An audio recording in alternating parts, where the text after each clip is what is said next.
ketika Umar bin Khattab nanya kepada Hudzaifah, "Wahai Hudzaifah, ada enggak nama saya di sini? Di catatan munafik?" Umar bin Khattab, ya, banyak hadis yang menjamin beliau masuk surga. Bapak Ibu, tapi masih khawatir. Saya, bagaimana dengan kita? Bagaimana dengan kita? Bapak Ibu sekalian, kembalikan diri kita. Bismillahirrahmanirrahim. Assalamualaikum warahmatullahi wabarakatuh. Innal hamdalillah nahmaduhu wa nasta'inuhu wa nastaghfiruhu wa nastahdihi wa natubu ilayhi. Na'udzu billahi min shururi anfusina wa min sayyiati a'malina. Innahu may yahdihillahu fala mudilla lahu wa man yudlilhu fala tajida lahu waliyyan murshida. أشهد أن لا إله إلا الله وحده لا شريك له وأشهد أن محمدا عبده ورسوله من لا نبي ولا رسول بعده. اللهم صل وسلم على سيدنا محمد وعلى آله وصحبه أجمعين. أما بعد. Bapak, Ibu-ibu jemaah subuh Masjid Ibrahim yang dirahmati Allah Subhanahu wa taala. Alhamdulillah, kita terus bersyukur kepada Allah di hari Sabtu pertama bulan Muharram 1446 Hijriah. Alhamdulillah kita dalam kondisi sehat walafiat. Semoga amal ibadah kita selama beberapa tahun yang lalu diterima oleh Allah. Dan semoga dalam tahun baru Hijriah ini menghadapi tahun baru ini, kehidupan baru insyaallah, semangat baru insyaallah, ibadah yang lebih baik insyaallah, iman yang lebih baru dan lebih tinggi insyaallah, dan seterusnya semua. Dan keluarga-keluarga kita insyaallah jadi lebih baik insyaallah dari tahun ke tahun insyaallah. Salawat dan salam atas Rasulullah Muhammad sallallahu alaihi wasallam serta para sahabat, keluarganya dan kita semua yang selalu istiqomah terhadap Islam ini hingga yaumil qiyamah. Bapak Ibu sekalian, rahmati Allah, saya ada subuh hari ini dan mengajar Bapak Ibu untuk mentadabburi beberapa ayat Al-Quran dan hadis Nabi sallallahu alaihi wasallam terkait Muharram dan hijrah.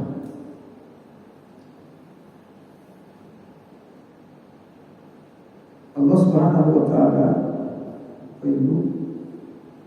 memuliakan waktu dan tempat. Tidak semua waktu dan tempat itu mulia.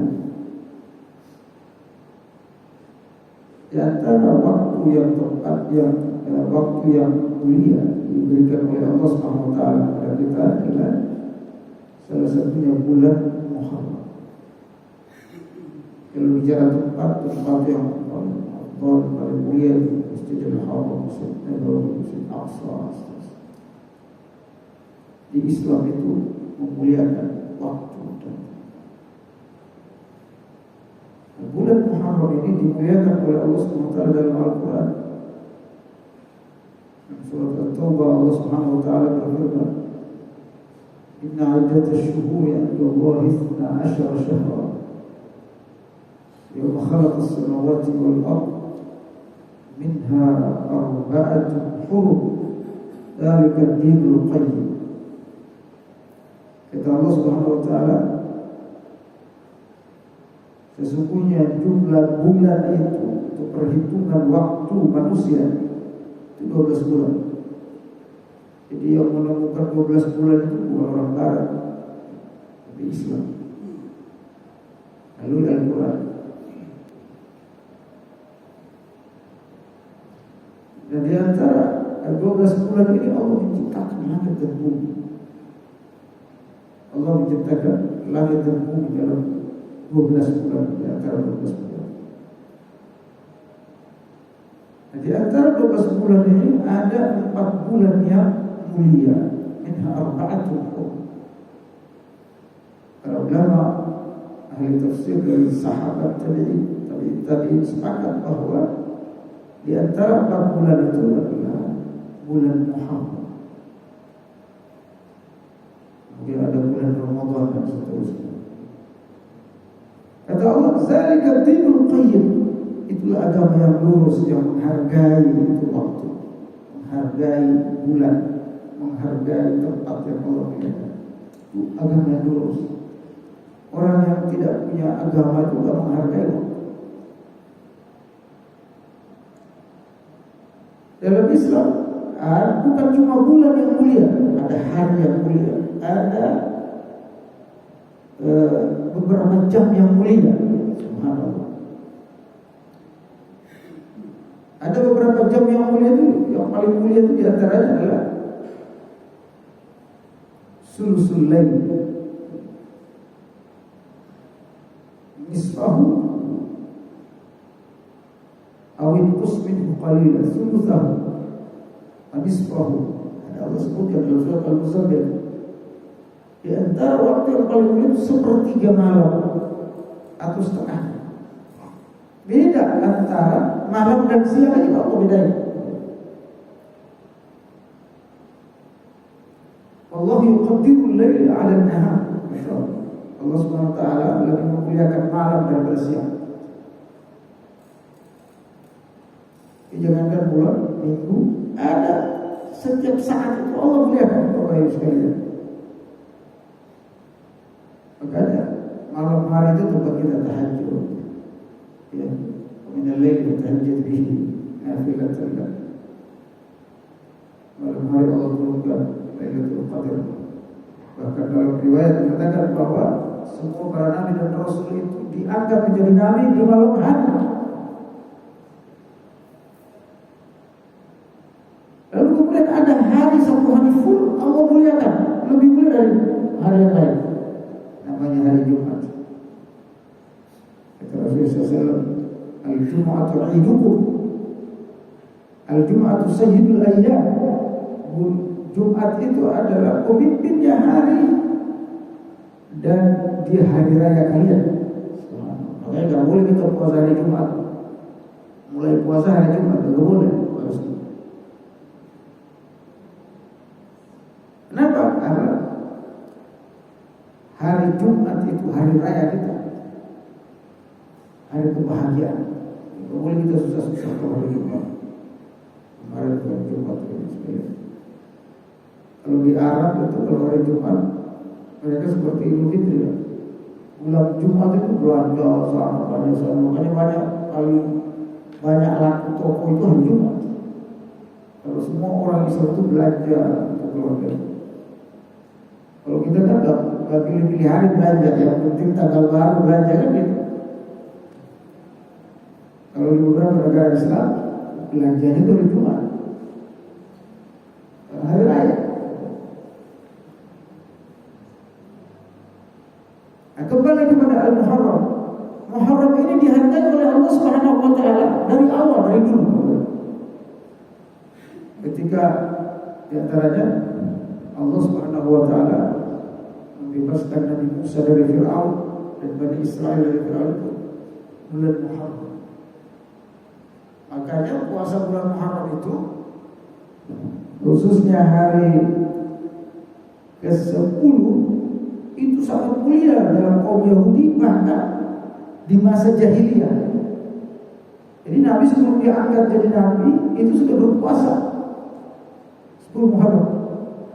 Karena kebiasaan Arab itu puasa 10. Lalu kemudian puasa 10 Muharram itu ditetapkan oleh Islam dan kemudian ditambah oleh Rasul dengan 9. Asyura dan Tasu'a. Asyura dan Tasu'a. Jangan puasa Asyura doang, sama dengan Yahudi kan. Ya, sahabat lapor kepada Nabi, ya Rasulullah, orang Yahudi itu juga puasa 10 Muharram. Kata Rasulullah, kalau begitu tahun depan kita puasanya 9 dan 10. Ternyata Nabi SAW belum puasa udah meninggal. Makanya Tasu'a itu hadis qauli, hadis ucapan doang, tapi belum dilakukan oleh Nabi SAW. Boleh dilakukan? Boleh. Karena semua hadis Nabi itu boleh dilakukan. Itu sahih hadis. Jadi begitu Bapak sekalian Muharram. Makanya ketika Umar bin Khattab menjadi khalifah,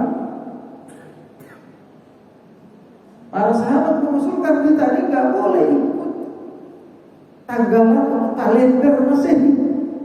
Kita Islam punya agama sendiri, punya konsep sendiri, punya kehidupan sendiri, punya sistem sendiri.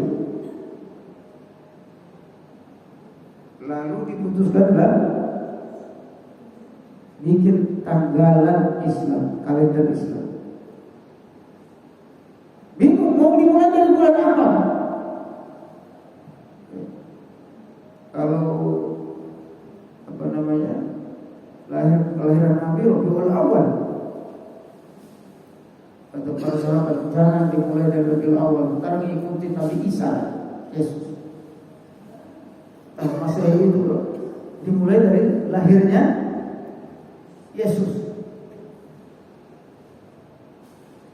Lalu kemudian diputuskan dan ditetapkan oleh Umar bin Khattab radhiyallahu anhu, kalau begitu kita mulai dari bulan Muharram.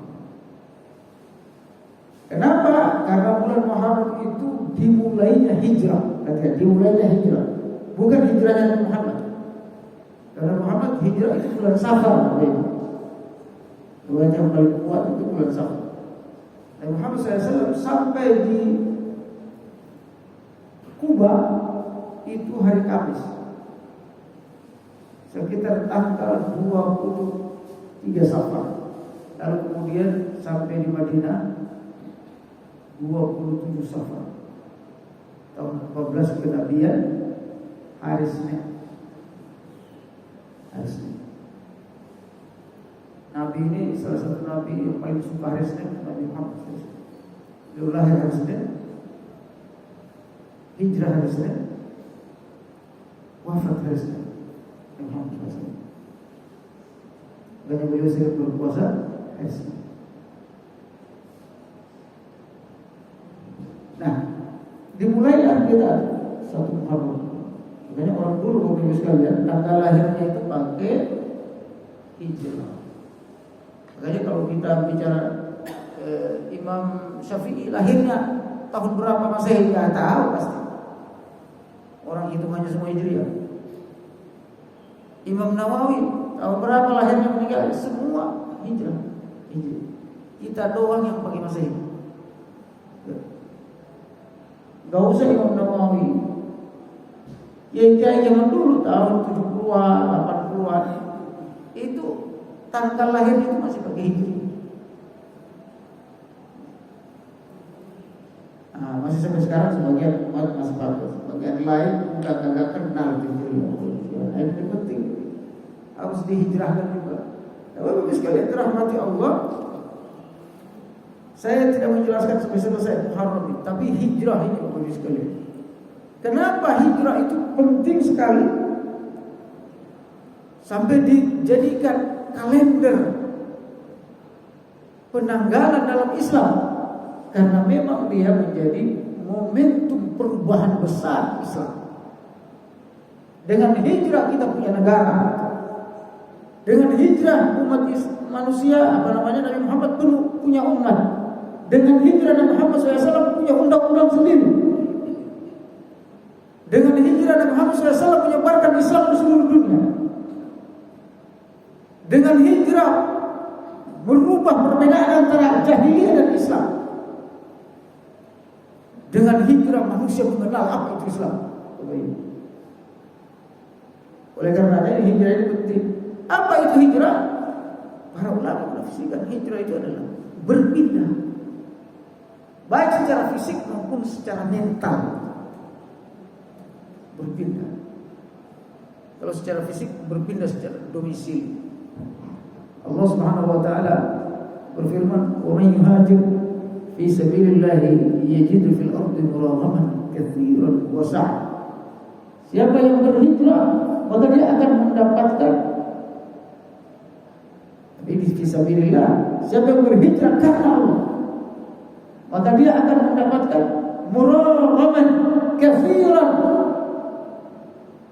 keluasan hidup Kalau bahasa kita, lapangan kerja yang lebih luas. Itu murah banget. Kita ini rata-rata dari Jawa nih. Ya, kalau itu ya. Dari Sumatera terus. Ya. Kita ke Jawa, kita hidup kita lebih baik. Itu namanya murah banget. Kasih. Peluang hidupnya lebih luas. Wasa'ah dan rezekinya luas.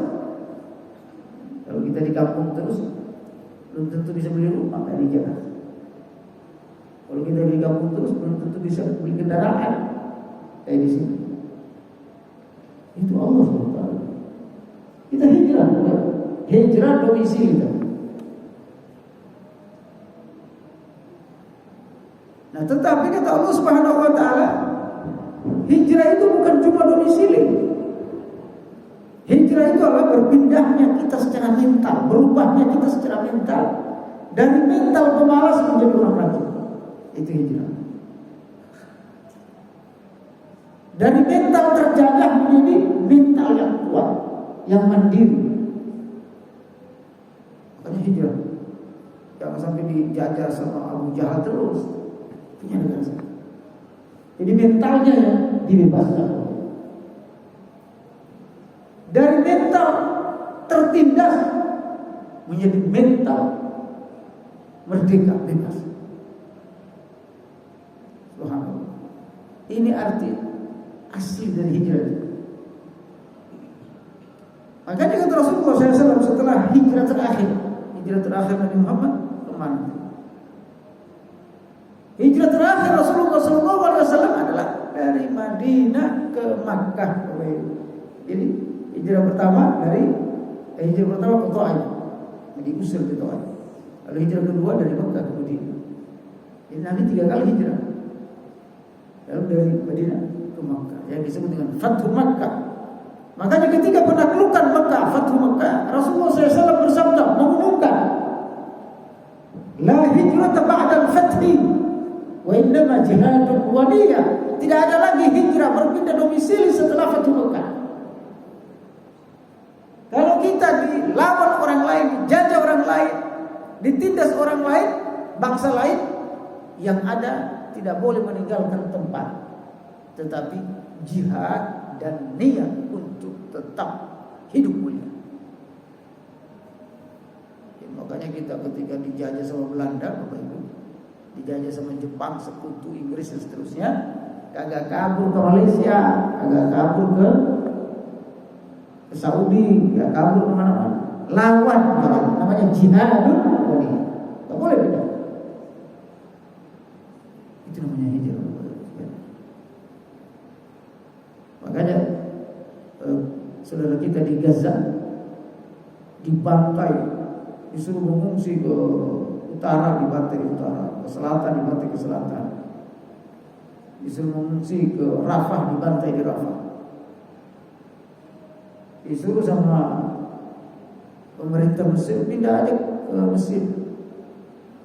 Apa kata orang Gaza? Kami mati di sini. Kenapa? Karena mereka pakai Islam, jihad. Jadi kalau ada fatwa bilang, kenapa mereka nggak pindah itu hijrah? Tidak ada lagi hijrah setelah fatwa. Nggak boleh pindah di sini. Lawan penjajah. Kita kalau nanti Cina rame-rame ke Indonesia, apakah kita mau hijrah? Hijrah kemana? Tak boleh hijrah. Lakin jihadun wa niyyah. Berjuang dan berniat untuk terus bersama Islam. Nah, ini Bapak Ibu sekalian rahmati Allah. Ini yang pertama, sejarah Muharram, lalu apa itu hijrah. Yang ketiga ini hikmah hijrah.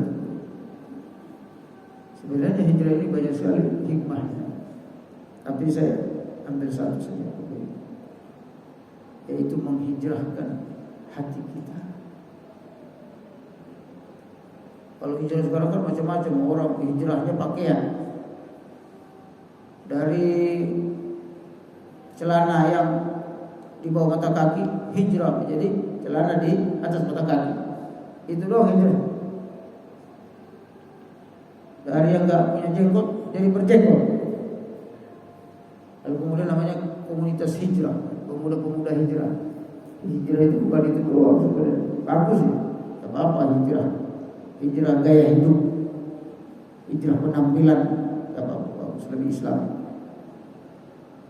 Tapi hijrah yang sesungguhnya adalah sekalian menghijrahkan hati kita. Nah, gimana menghijrahkan hati? Ibu sekalian rahmati Allah Subhanahu wa taala. Allah menjelaskan dalam Al-Qur'an, siapa yang tidak mampu menghijrahkan hatinya, menghijrahkan imannya, menghijrahkan spiritualnya. Kata Allah Subhanahu wa taala, "Walladzina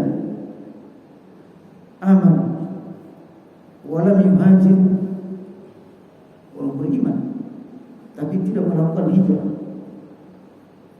malah min walayatihi min syai', tidak boleh dijadikan teman, tidak boleh diberikan perlindungan, walaupun dia minta tolong kepada kita untuk berlindung. Hatta yuhajir, sampai dia berhijrah, sampai dia berubah. Kemudian kata Allah, wa in istamsarukum fi din fa'alaikum nas. Walaupun dia minta tolong kalian dalam agama. Jadi diboikot orang-orang yang tak hijrah di zaman Nabi SAW. Juga di zaman kita mestinya begitu. Orang-orang yang tidak mau hijrah dari kemusyrikan, tidak mau hijrah dari kekufuran, tidak mau hijrah dari kemunafikan, tak boleh ditemani. Jadi harus berhijrah Bapak Ibu sekalian. Jadi hijrah itu tak main-main, memang harus gitu. Nah, hijrah hati ini bagaimana? Ini satu yang kita fokuskan Bapak Ibu sekalian, rahmati Allah. Kalau para ulama mengatakan seperti Ibnu Qayyim al-Jauziyah, Ibnu Rajab al-Hambali, mereka menulis kitab rata-rata tentang masalah hati. Hati ini Bapak Ibu sekalian kalau sudah dikendalikan oleh syaitan habis kita. Kata Allah Subhanahu wa taala, "Ala inna fi al-jasadi mudghatan, idza salahat salaha al-jasadu kullu." Sesungguhnya di dalam hati, di dalam diri kalian itu ada segumpal daging. Apabila itu baik, maka semua tubuh kalian jadi baik. Hidup kalian jadi baik, jadi berubah semua. Wa idza fasadat fasadul jasadu kullu. Apabila dia rusak, semua fisik kalian rusak, semua hidup kalian akan rusak. Inti dari kehidupan kita itu hati itu yang kita cari. Apa itu? Ala wahyal qalbu, kata Rasulullah. Ia adalah hati. Hati ini Bapak sekalian, masmiyal qalbu illa huwa yataqallabu. Hati itu tidak disebut al-qalbu kecuali dia yataqallab. Yataqallab itu selalu berubah. Perubahan hati kita itu berdetik. Nah, yang saya maksud hijrah hati ini adalah bagaimana dari sekarang kita mengendalikan hati kita.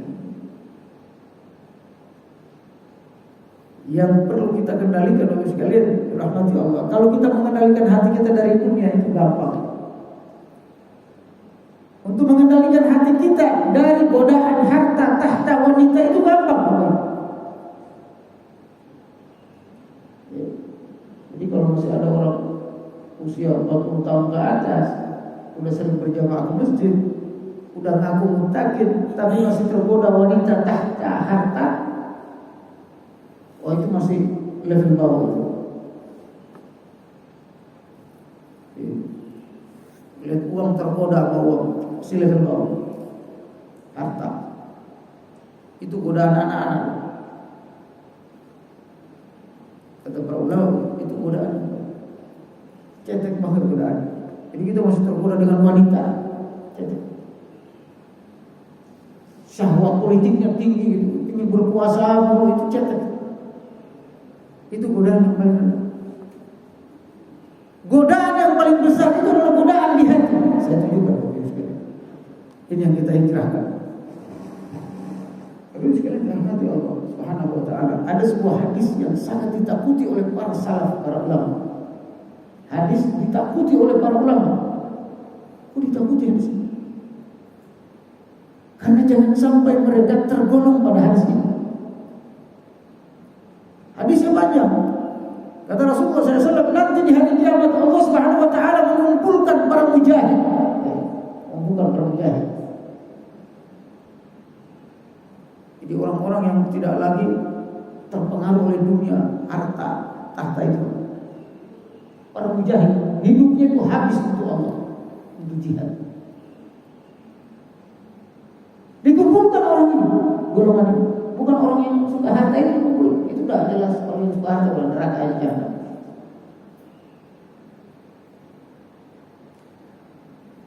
Suka tahta, menipu orang karena jabatan,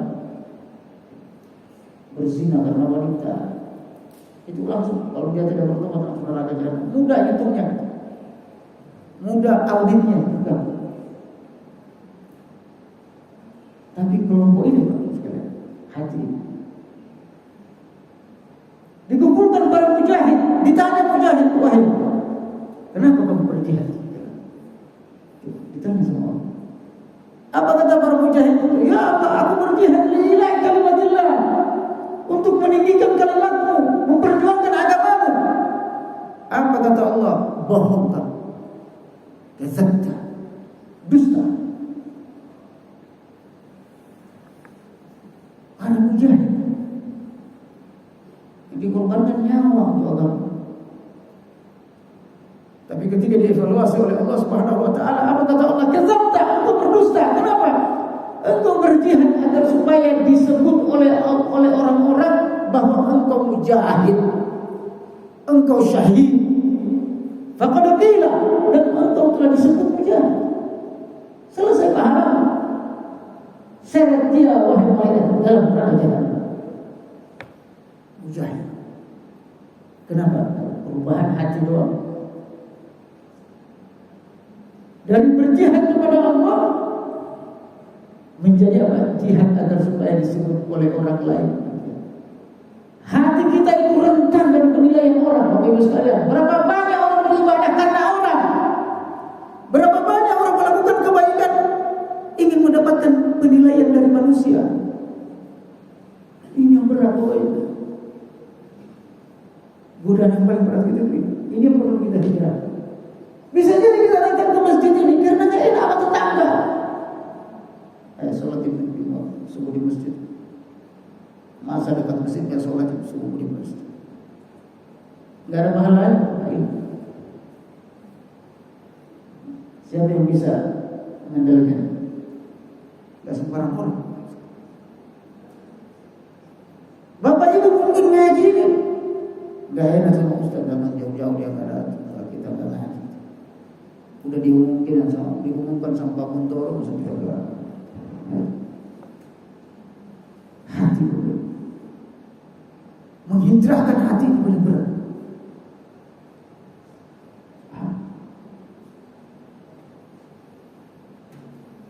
Kita mungkin jadi pengurus masjid, mujahid, ini ibadah sebenarnya.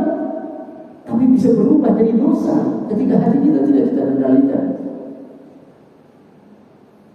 Saya jadi pengurus masjid, itu bisa biar disebut orang soleh di masjid mulu. Selesai.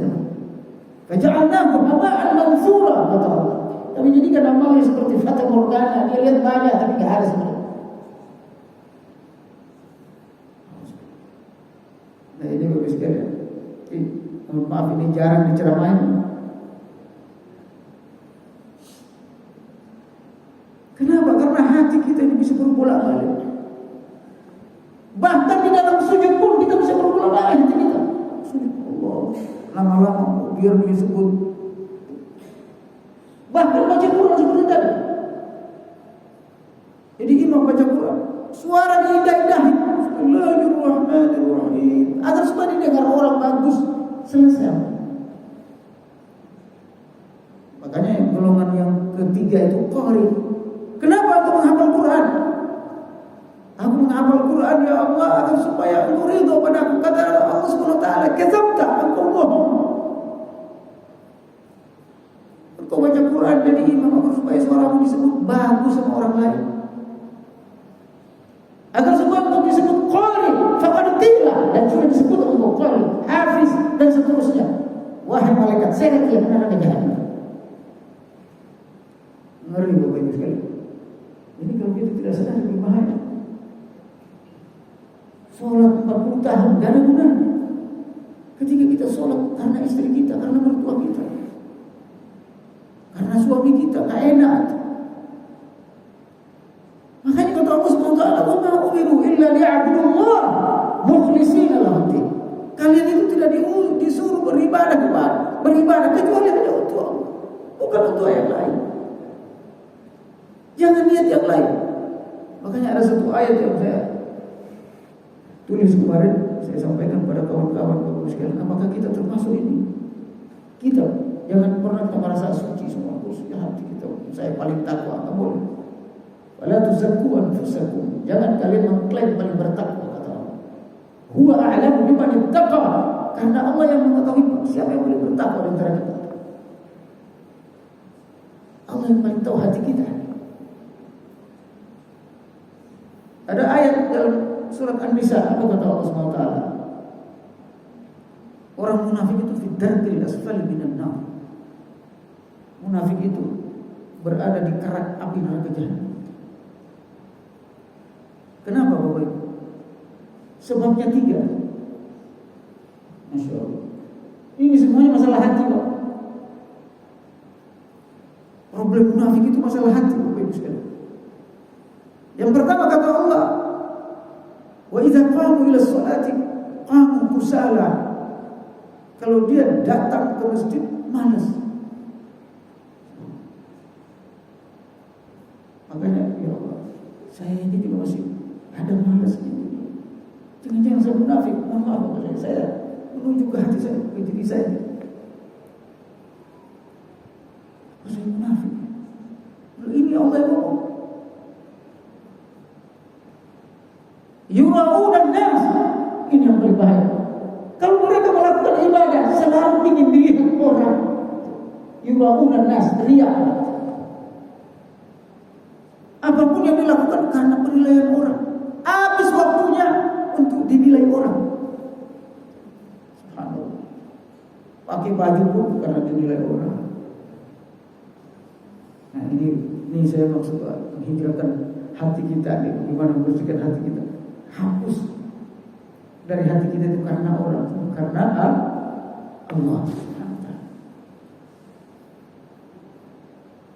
Ini yang paling berat. Ini tingkat tinggi godaan.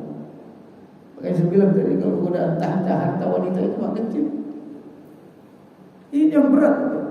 Hati kita. Bahkan kita sujud, Allahu Akbar, ngangkat suara dikit, kencengin suaranya biar kelihatan dia sholat. Habis namanya.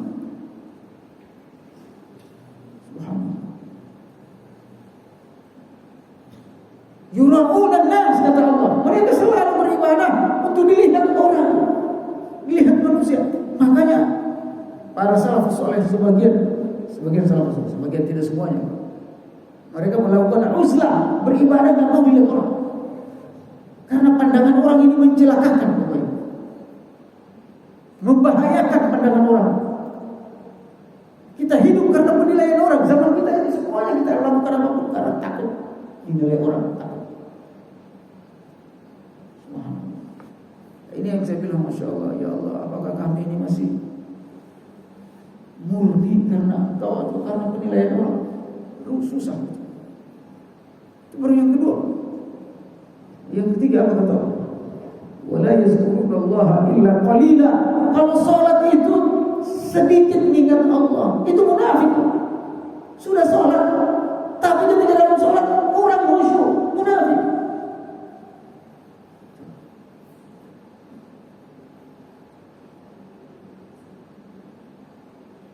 Ketika sholat yang diingat dapur, ketika sholat yang diingat kantor, ketika sholat yang diingat gas sudah dimatiin atau belum? Wala yazkurullaha illa qalila. Dia kaget tuh, imam sudah assalamualaikum, assalamualaikum, sudah selesai. Hati-hati Bapak Ibu sekalian. Mohon maaf, ini tidak semua orang lolos dari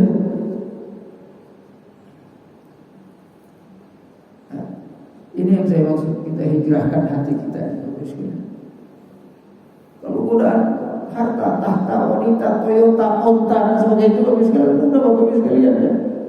Kita ini kalau udah kaya, puas udah. Kalau udah menikah, udah puas, punya istri, selesai. Tapi kalau masalah hati ini gak selesai. Coba tadinya pengen punya mobil. Betul banget.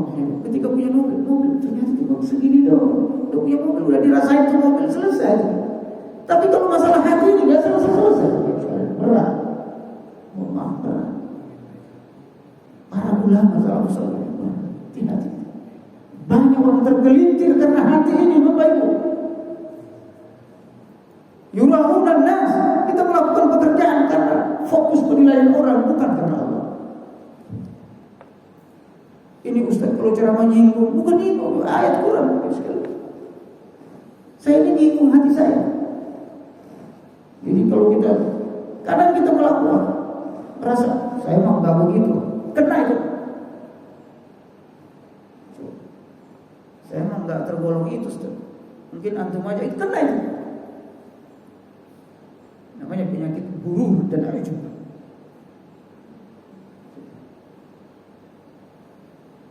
Makanya para sahabat model Abu Bakar aja Bapak Ibu sekalian. Selevel Abu Bakar Siddiq hampir setiap hari menangis. Ditanya kenapa kamu menangis Abu Bakar? Saya khawatir amal saya diterima Allah enggak. Abu Bakar Siddiq sampai basah jenggotnya. Saya khawatir saya pemerintah ini bertanggung jawabnya berat. Bagaimana saya menghadap Allah? Apa yang saya katakan di hadapan Allah? Kalau Allah sebutkan kadzabta, bohong kamu. Apa? Bapak sekalian, subhanallah. Ini beberapa hari selama Muharram ini saya tadabbur ayat ini Bapak sekalian, masya Allah berat sekali. Wa la yadhkurunallaha illa qalila, sangat sedikit menyebut Allah. Di dalam sholat ada sedikit kita mengingat Allah. Bagaimana di luar sholat?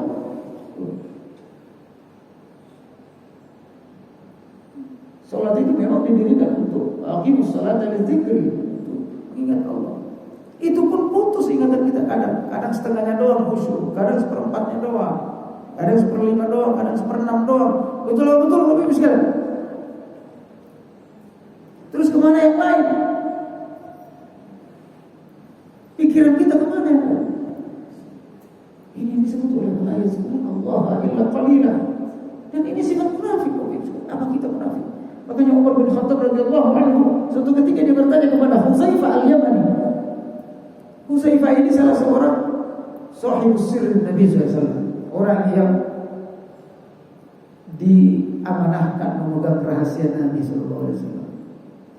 Ketika wafat Rasulullah, nama-nama munafik itu diserahkan kepada Hudzaifah.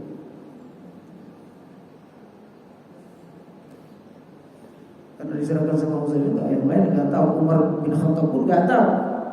Dan ketika Umar bin Khattab nanya kepada Hudzaifah, "Wahai Hudzaifah, ada enggak nama saya di sini?" Di catatan munafik. Umar bin Khattab, ya, banyak hadis yang menjamin beliau masuk surga. Bapak Ibu, tapi masih khawatir saya, bagaimana dengan kita?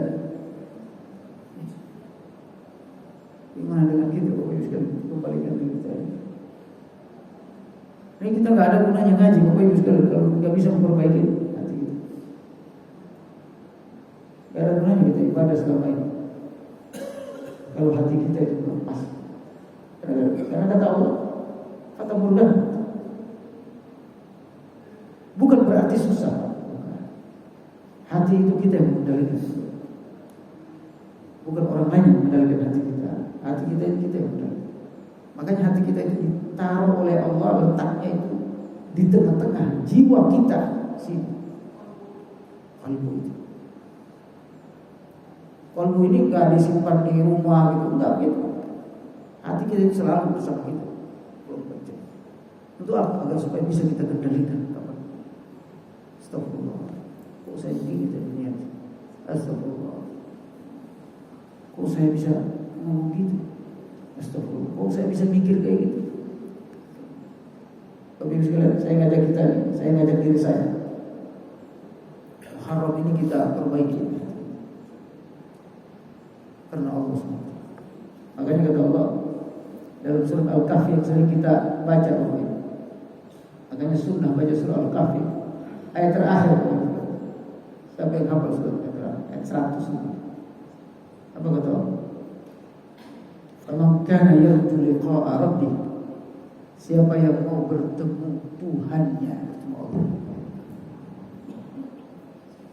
"Falya'mal 'amalan shalihan." Hendaknya dia beramal saleh. Berikutnya apa? "Wala yusyriku bi'ibadati rabbih ahada." Dan jangan mensekutukan Allah Subhanahu wa taala dengan apapun ketika dia beribadah dalam hidup ini. Para ulama ahli tafsir mengatakan yarju liqa' rabbi itu pertemuannya ada dua, bertemu ketika sholat dan bertemu nanti di akhirat. Berarti selama kita belum bertemu di akhirat ini perjalanan menuju Allah. Kata Allah Subhanahu wa taala, hendaknya beramal soleh dan jangan mensekutukan Allah. Jangan sampai tujuan kita itu yang lain, bukan karena Allah. Dan beribadahnya dengan apa? Dengan apapun, sedikit pun syaitan, sedikit apapun tidak boleh masuk ke hati kita. Beribadah karena istri, beribadah karena suami, beribadah karena orang, hati-hati. Beribadah ingin naik jabatan, beribadah untuk dinilai orang, beribadah untuk disebut orang baik. Hilangkan semua penilaian orang. Semuanya fokus penilaian Allah Subhanahu wa ta'ala. Jadi Ibu, kira-kira siap kita semuanya? Insyaallah. Harus siap dari sekarang. Jangan sampai umur 40, 50 yang kayak gini-gini belum beres hati-hati. Kita sering beresin rumah, beresin keluarga, tapi lupa kita beresin hati kadang manusia. Betul-betul Pak, beresin. Ya. Saya dalam beberapa hari sudah berusaha. Kadang hati tidak bisa kita, Masya Allah. Di dunia ini kita hidup di zaman materialisme, zaman materialisme, semua diukur dengan materi Pak. Tidak ada aktivitas apapun di dunia ini kecuali diukur dengan materi zaman sekarang. Hati-hati, jangan sampai kita tertipu oleh dunia. Makanya memang banyak akhir zaman itu, banyak orang yang tak masuk surga akhir zaman itu. Terlalu banyak godaan.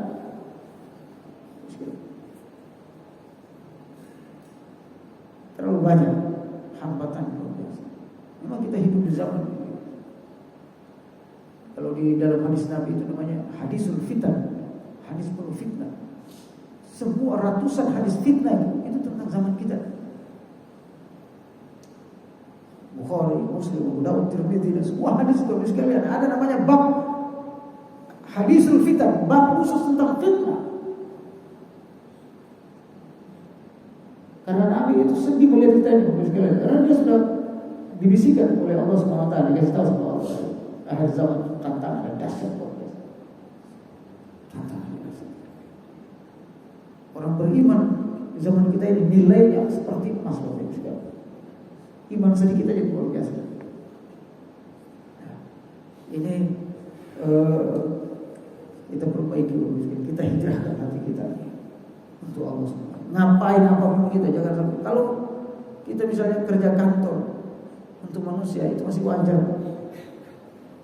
Tapi kalau kita sudah ibadah masih ada untuk manusia, ngeri Allah.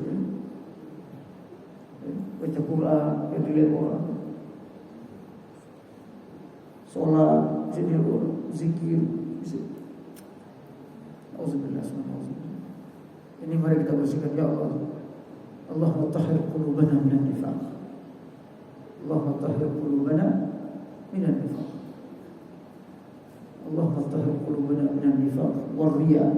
Ini doa sering disampaikan oleh Rasulullah SAW. Ya Allah, bersihkan hati kami dari munafik dan riya. Ya. Sehingga Allah SWT ketika pun kapanpun kita bertemu, kita diridhoi oleh Allah Subhanahu wa taala. Ya ayyuhan nafsul mutmainnah irji'i ila rabbiki radiyatan mardiyah. Wahai jiwa yang tenang, wahai jiwa yang bersih, ya, masuklah yaitu nafsul mutmainnah irji'i ila rabbik, kembali kepada Tuhan dengan keadaan yang diridhoi oleh Allah Subhanahu wa taala. Kita ridho, Allah meridhoi. Yang disebut dengan radhiyallahu anhu. Mereka diridhoi oleh Allah. Ya, kenapa? Karena niatnya, hatinya semua karena Allah.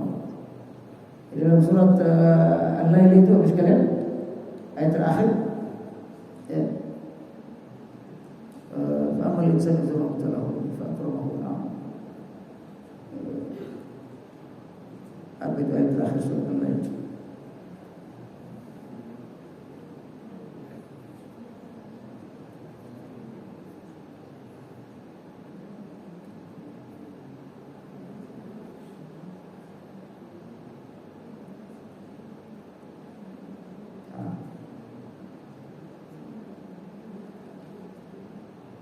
Wa ma li ahadin indahu min ni'matin tujza. Tidak ada satu orang pun yang akan diberikan nikmat oleh Allah SWT di hari kiamat nanti, illa ibtigha'a wajhi rabbihil a'la, kecuali yang hanya menginginkan Allah. Semua tujuannya Allah, illa ibtigha'a, semua tujuannya keridhaan Allah. Wala saufa yarda, orang yang kayak gini yang akan diridhoi oleh Allah. Jadi ridho Allah itu berdasarkan keikhlasan kita, kebersihan hati. Gak ada ridho Allah itu tanpa kebersihan hati. Materi kita ini, materi saya ini yang saya ditugaskan tazkiyatun nafs, membersihkan jiwa, membersihkan hati. Maka dengan materi ini insyaallah semua hati kita bersih insyaallah. Mohon maaf saya sekali lagi, tujuan saya satu-satunya untuk membersihkan hati saya dan hati kita semua. Ini momentum hijrah, ya, ini masih minggu-minggu pertama hijrah. Kita bersihkan hati kita, berubah jadi manusia yang hatinya bersih, terkendali karena Allah SWT. Capek sekarang kerja karena manusia, ibadah karena manusia, capek. Udah gak ada pahala, capek pula. Dan apa yang kita inginkan sama manusia? Dia mau ngasih apa kita? Bahaya. Makanya setan itu ada dua jenis, minal jinnati wan nas alladhi yuwaswisu fi sudurin nas. Kadang kita sama manusia ini saling bisik-bisikin hati setan. Alhamdulillah. Jadi apa yang kita harapkan kepada manusia? Memang dia ngasih duit kita, kita sholat karena dia, ibadah karena dia, melakukan sesuatu karena dia. Memang dia ngasih apa? Harus kita mikir begitu. Karena Allah ngasih kita kehidupan. Ini barangkali untuk sekalian. Mohon maaf, semoga kita bisa sekali lagi melakukan pembersihan hati kita, pengendalian hati kita. Makanya Pak Ustaz Agim itu manajemen hati. Manajemen hati. Ceramahnya Agim itu aja tentang hati. Dan memang dasar kita ini hati. Sumber semua masalah itu hati. Ya. Kalau ini bersih, insya Allah. Ini barangkali sekalian. Kalau ada yang ditanyakan, mangga saya. Baik, ada yang mau ditanyakan?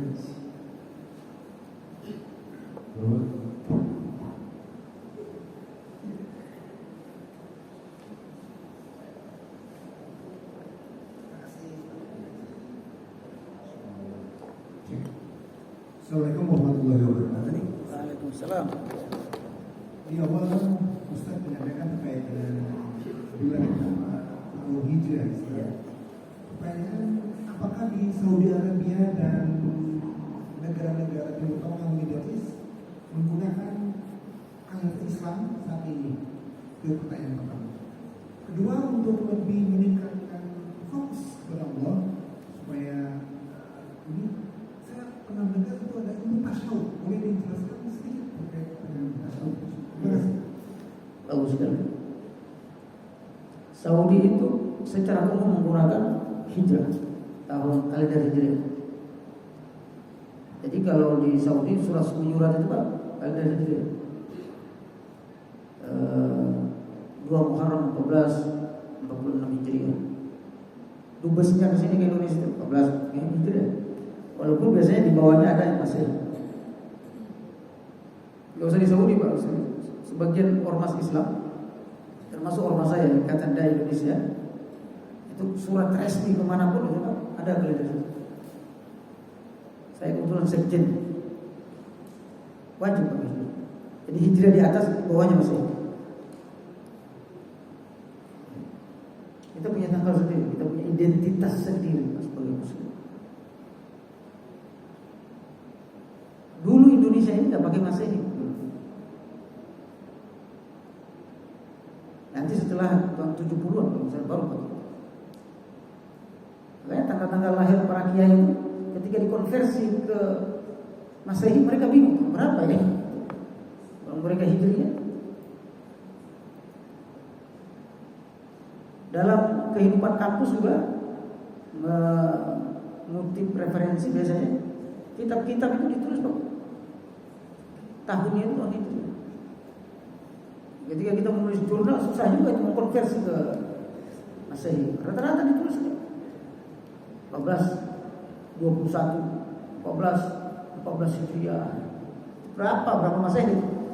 Karena terbiasa. Nah, zaman kita ini kemudian justru kita hijrah ke Masehi. Mestinya kan? Kalau mau hijrah totalitas. Maksud tanggalan. Yang kedua, memang untuk pembersihan hati. Makanya kemudian para ulama berijtihad ada namanya tasawuf.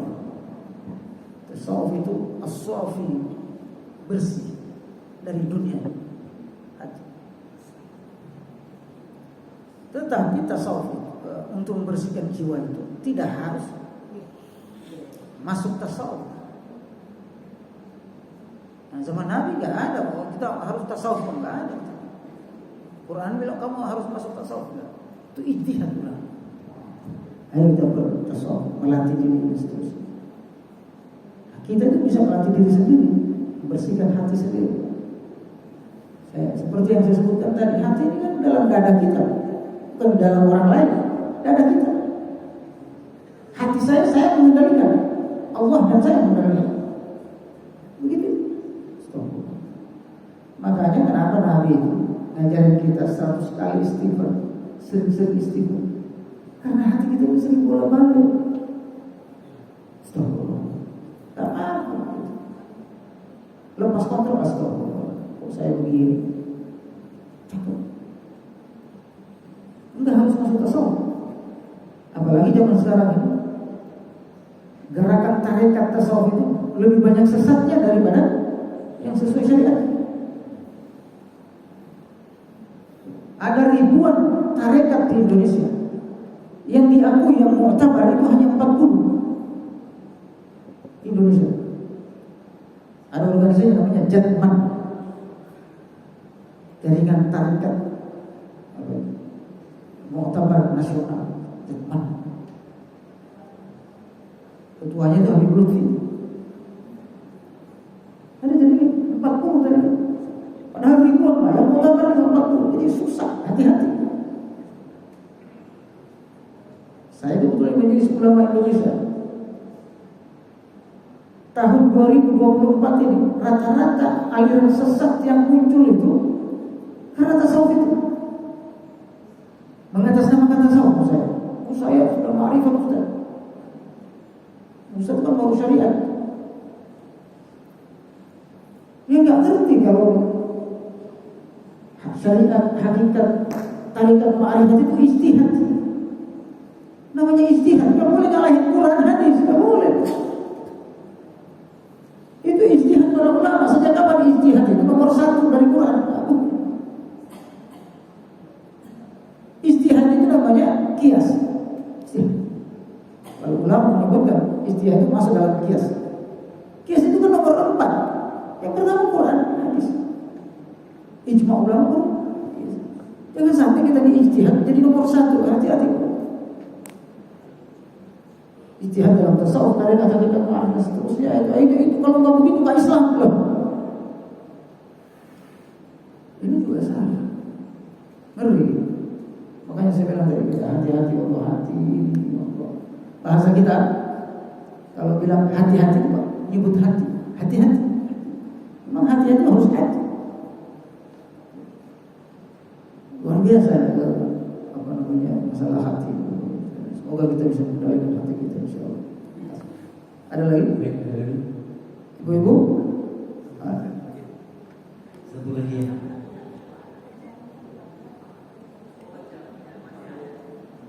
Masing-masing ada 3 menit lagi insyaallah.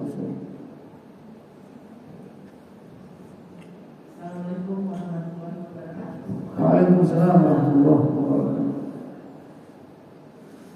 Ustaz, ingin bertanya Pak Ustaz, untuk menuju hati yang bersih tadi kan banyak kendala Pak Ustaz ya. Kadang-kadang kita sudah perasaan kita sudah kembali, tapi ada godaan-godaan, terutama misalnya banyak godaan kan faktor ekonomi dan sebagainya.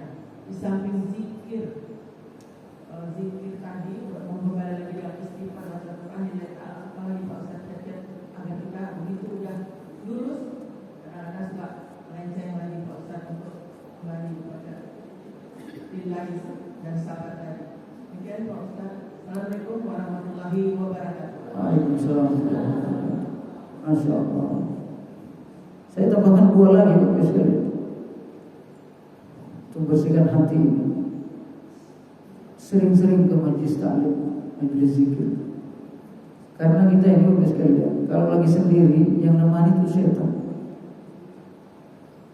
Tapi kalau kita bareng-bareng begini, yang nemani kita orang soleh, malaikat hadir.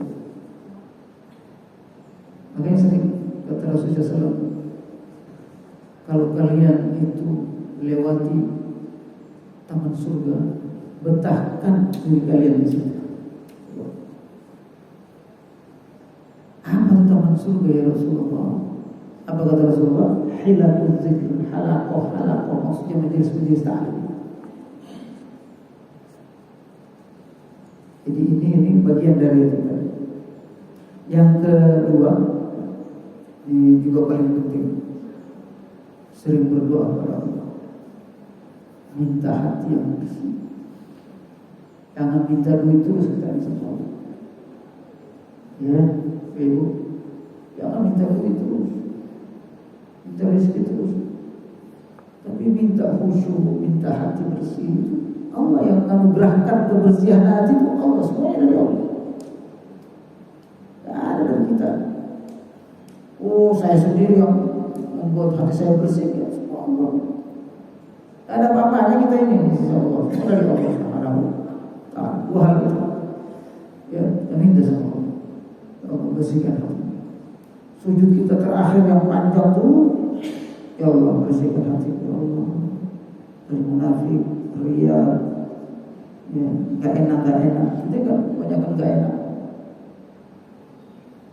Jarang kita gak enak sama Allah. Semuanya gak enak sama manusia, sama orang. Gak enak. Yang gak dienakin itu kasih apa? Kalau kita materi, dia gak enak sama Allah. Tapi kita tetap jaga akhlak kita dengan manusia. Wallahu a'lam bishawab. Saya kira cukup sekalian. Terima kasih, mohon maaf atas kekurangan, kelemahan dan yang tidak pantas dan sebagainya. Uridu illal islah mastata'tu. Tidak ada yang aku ingin kecuali kebaikan sesuai kemampuan kami. Billahi taufiq wal hidayah. Assalamualaikum warahmatullahi wabarakatuh. Waalaikumsalam warahmatullahi wabarakatuh. Baik, terima kasih Pak Ustaz yang sudah memberikan nasihat kepada kita. Semoga ini bermanfaat buat kita. Kita tutup dengan doa majelis. Subhanallahumma wa bihamdika, asyhadu an la ilaha illa anta, astaghfiruka wa atubu ilaik. Assalamualaikum warahmatullahi wabarakatuh.